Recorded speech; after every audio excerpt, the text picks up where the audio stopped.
saytuwaat xibaar yi bu baax a baax mu gën a wér te njóobeen yi nañu def ndànk te bañ a reetaan te xam ne xibaar boobu des na wér nañ ci tey bu wér a wér a wér.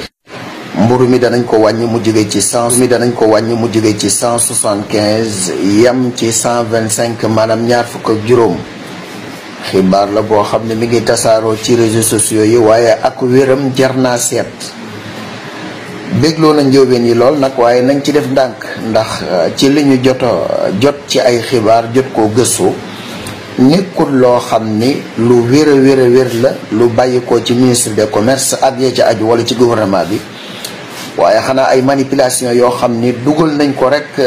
wala boog ñu ay tooñ ba tax ñu bari tasaare ko jàpp ne lu wér la fekk wérul. kon daal amul benn dogal boo xam ne jël nañ ko ci mburu moomu ci wàññi gi wala ci yokk geeg ca aju kon nañu teeyandi daal di saytuwaat xibaar yi bu baax a baax mu gën a wér te njóobeen yi nañu def ndànk te bañ a reetaan te xam ne xibaar boobu des na wér nañ ci teey bu wér a wér a wér.